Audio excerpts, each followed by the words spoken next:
Cette semaine, notre enquête nous emmène en Algérie. L'Algérie, terre de football, un sport qui déchaîne les passions là-bas. Le reportage débute juste après la qualification des Fennecs pour la prochaine Coupe d'Afrique des Nations. Une victoire 3-0 face au Malawi qui a mis le pays en liesse. Mais le foot en Algérie n'est pas toujours synonyme de fête, surtout lorsqu'on quitte l'univers feutré dans lequel évolue la sélection algérienne pour aller au plus près des clubs et d'un championnat à la traîne. À Alger, les derbys sont souvent très chauds et le rectangle vert devient parfois le théâtre de scènes d'extrême violence. Souvenez-vous d'Albert Ebossé, ce joueur camerounais tué en août dernier par ses propres supporters. Sport Confidentiel est allé à la rencontre de ceux qui font le foot en Algérie, de ceux qui vivent de lui, de ceux qui se battent pour qu'il retrouve un semblant de sérénité. Une enquête signée Fabien Toiti et Bilal Ghazi.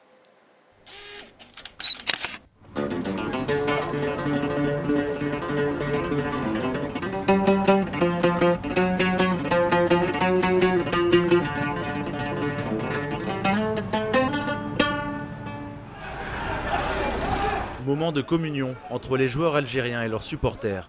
Les Fennecs viennent de battre le Malawi 3-0, validant leur billet pour la prochaine Coupe d'Afrique des Nations, après seulement 4 matchs de qualification et un parcours sans faute.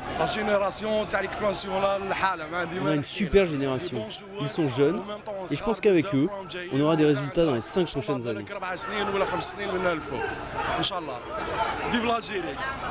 On a Brahimi, Fegouli, Slimani, avec ces trois, on peut faire d'excellentes choses à la CAN, on peut la gagner. Nous sommes 1 heure après la fin du match, dans la zone réservée d'ordinaire aux journalistes et aux joueurs. Ce soir-là, elle est prise d'assaut par des dizaines de supporters. À l'arrivée de certains joueurs, la scène tourne à la confusion générale.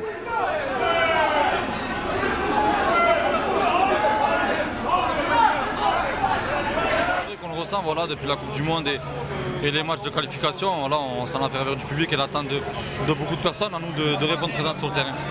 Il est 23h30. Escortés par les forces de l'ordre, les joueurs quittent le stade Mustapha Tchaker de Blida, à 50 km au sud d'Alger. La plupart prendront l'avion dans quelques heures pour rejoindre leur club. Entre-temps, ils ont rendez-vous au centre sportif national de Sidi Moussa. Exceptionnellement, notre caméra a été autorisée à suivre les joueurs après la victoire. Bienvenue au Clairefontaine algérien.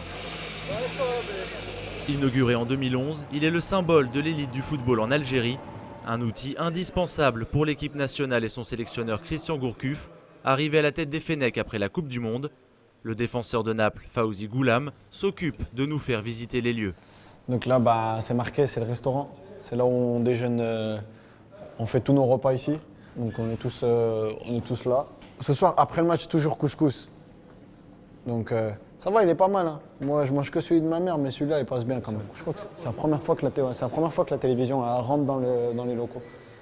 Donc là, on rentre en salle de soins. Non, ils ont vraiment fait beaucoup d'efforts sur la médecine et aussi beaucoup sur la récupération. Donc on a vraiment toutes les machines à disposition. On a tous dans notre chambre des douches, on se douche tous ensemble, tout le temps. Là, il y a des petites douches pour Brahimi, Diabou, ils sont plus petits. Et il y a des grandes douches pour Bougui, pour les gens qui sont un peu plus grands. Mais c'est vrai. On a une machine à bain froid à crayon, on a encore 2 autres bains froids. C'est vraiment des installations, c'est pas africaine.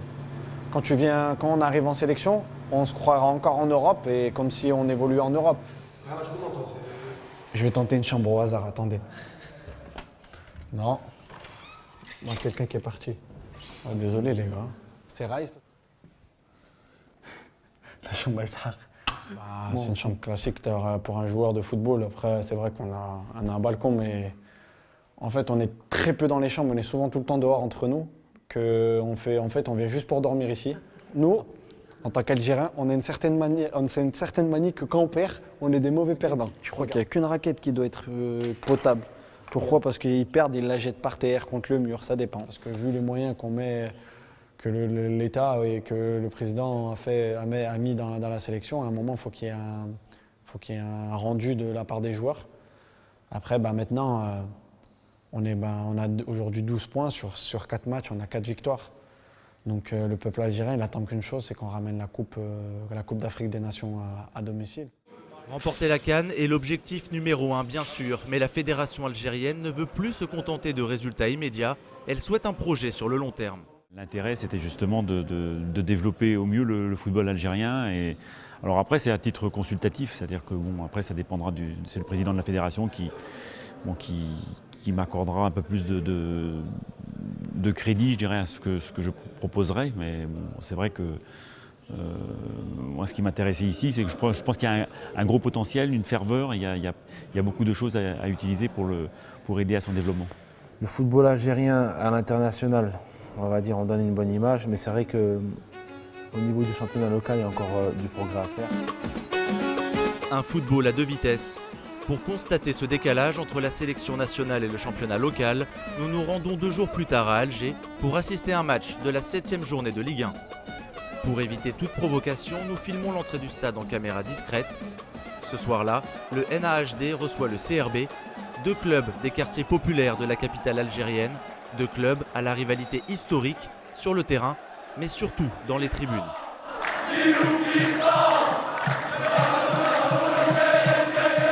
Le match a été classé à haut risque par les autorités. De nombreux policiers sont déployés dans le stade pour éviter tout débordement, mais très vite, les tribunes s'enflamment. Pour une raison inconnue, une trentaine de supporters du CRB, ici à gauche, ont pénétré dans la tribune adverse. La situation dégénère, policiers et supporters s'affrontent, parfois violemment, des heurts récurrents dans des stades inadaptés. Les gens sont obligés, pour avoir une place dans le stade, de se pointer devant la porte du stade à 9 h du matin. Et d'entrer dans une enceinte, dans un stade ou des tribunes, dépourvues de tout moyen, de tout confort. Il n'y a pas d'eau, il n'y a pas de buvette, il n'y a pas d'animation avant le match. Et bien sûr, si quelqu'un, tu l'encages pendant 5 ou 6 heures dans des conditions lamentables, sans pouvoir bouger, à la moindre erreur d'un joueur ou d'un arbitre, c'est l'étincelle.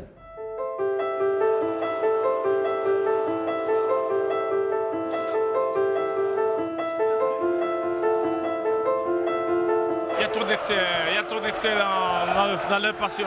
Ce n'est pas une manière de jouer où il insulte les moments des gens et c'est la provocation. Difficile à vivre, parce qu'une nouvelle expérience est difficile à vivre. Éradiquer la violence dans les stades est aujourd'hui une nécessité, un devoir, car depuis 5 ans, de terribles drames se sont produits en Algérie. Il y a 2 mois, l'attaquant camerounais de la JS Kabylie, Albert Ebossé Bodjongo, est mort après avoir reçu un projectile tranchant sur la tête, lancé par ses propres supporters. Une tragédie prévisible pour certains, au regard des incidents qui se sont multipliés ces dernières années. Que l'on puisse gueuler, que l'on puisse insulter, que l'on puisse aller cracher. D'accord, mais stop, pas en ce qui concerne les projectiles où on va, et pourquoi pas des armes aussi. Mais ça a été le cas aussi avec des fois un coup de couteau qui atteint un des joueurs de l'USMA, ça non. Lorsqu'on arrive au stade, on est souvent soumis à des jets de pierres, de projectiles, voilà, ça se passe rarement dans de bonnes conditions. Avec ça, il va falloir que les supporters se calment, il va falloir que voilà, tout rentre dans l'ordre. Après, c'est vrai qu'ils ont perdu quand même un très gros joueur, de très grosse qualité. C'était leur meilleur buteur, donc j'espère qu'avec ça, ils vont comprendre. Léo est l'homme qui a fait venir l'attaquant camerounais à la JSK à l'été 2013. Il nous parle de son ami disparu. Un homme souriant, qui avait la joie de vivre et qui ne demandait qu'à être reconnu.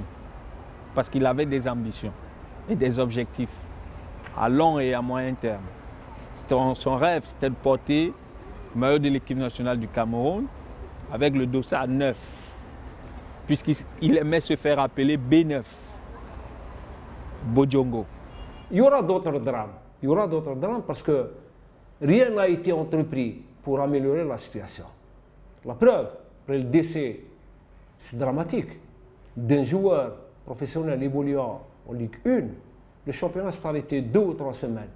Et il a repris, sans qu'une mesure concrète, une seule mesure concrète, ne soit prise.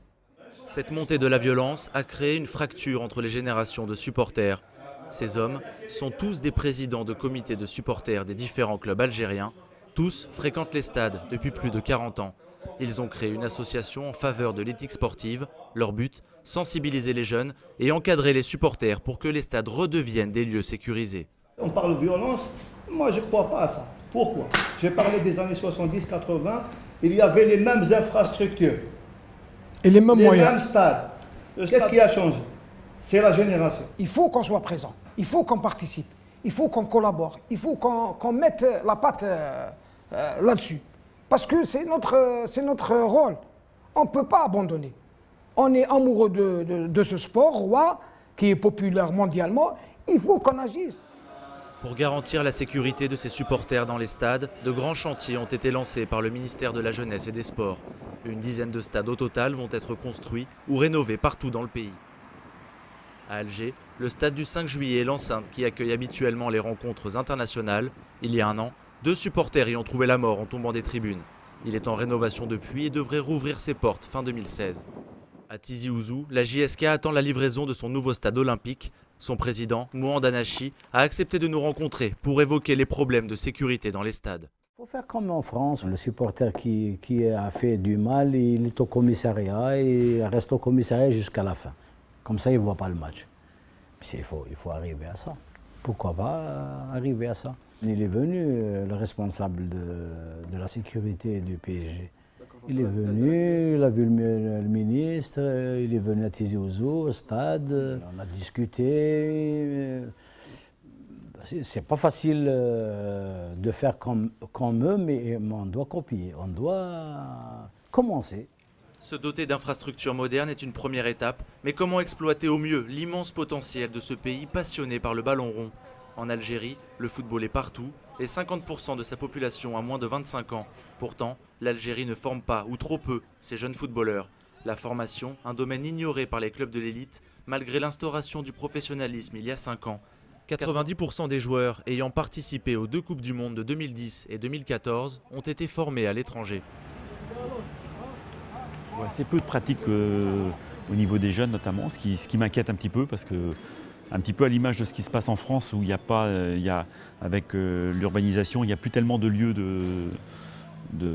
pour les gamins pour jouer. Et ici, contrairement en France où les clubs sont structurés, il y a un déficit de structures de formation ou même d'accueil des jeunes. Ce n'est pas la priorité des clubs de faire par exemple des centres de formation, d'investir beaucoup sur les jeunes, de vraiment que ce soit la préoccupation principale, les jeunes, la formation, des bons entraîneurs au niveau des jeunes. Avec des budgets compris entre 1 et 7 millions d'euros, les 16 clubs professionnels algériens manquent de moyens et sont encore dépendants des investissements de l'État. Un seul club fait figure d'exemple. L'USM Alger est contrôlé par des investisseurs privés qui souhaitent structurer le club à tous les niveaux, en le dotant notamment d'un centre de formation qui est actuellement en construction. Aujourd'hui, nous sommes passés à un autre palier. Il faudrait beaucoup d'argent. Il ne faudrait pas attendre que l'État. Dieu merci, l'État il est en train toujours d'aider les clubs. L'État il est toujours là à soutenir les clubs, mais ça ne peut pas durer éternellement. L'autofinancement d'un club, c'est primordial pour sa pérennité, pour sa survie, pour son existence même. Les supporters de l'USMA sont réputés pour leur fair play. Ils ont accepté que notre caméra s'installe avec eux dans les tribunes. On est une famille à l'USMA, il n'y a pas de problème, il n'y a pas de violence, on vient voir le match, on supporte notre équipe. Dès la fin du match, on rentre chez nous. Il n'y a pas de violence chez nous. Un message chanté par le groupe de musique très populaire en Algérie, Rossonero.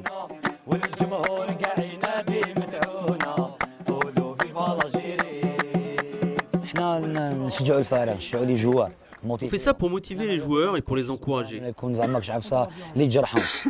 veut pas d'insultes au stade, on est contre la violence.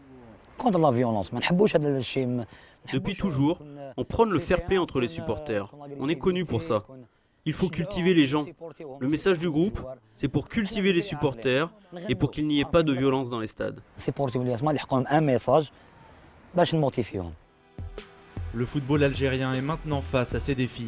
En se portant candidat à l'organisation de la CAN 2017, le pays espère accélérer sa mutation et pouvoir peut-être accueillir la France pour un match amical. La France devra aller jouer en Algérie. On a envie d'y aller, il faut que toutes les mesures de sécurité soient adaptées. Mais oui, c'est un match qui me plairait beaucoup. À Paris en 2001, le match avait débouché sur un fiasco avec l'envahissement de la pelouse du Stade de France par des supporters. Sur le sol algérien, il faut ressortir les archives pour trouver trace d'une confrontation entre ces deux nations. C'était en 1975.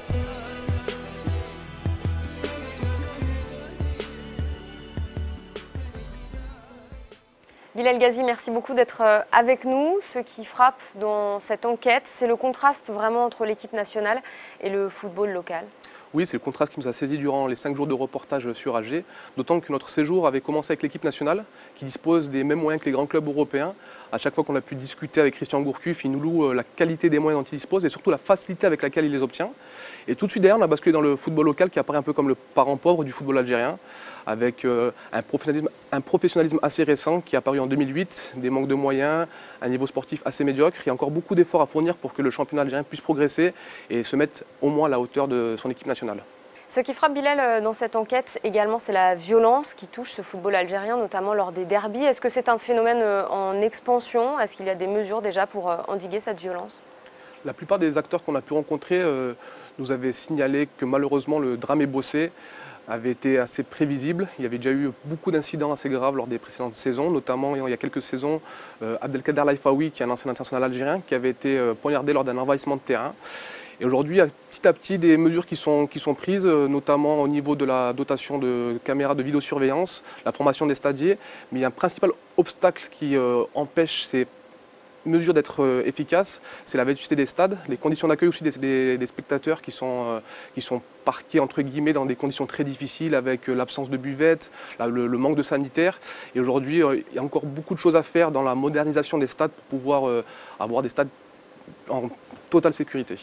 Bilal, on peut peut-être imaginer que la candidature à la Coupe d'Afrique des Nations en 2017 pourrait permettre à l'Algérie d'évoluer, de franchir un cap?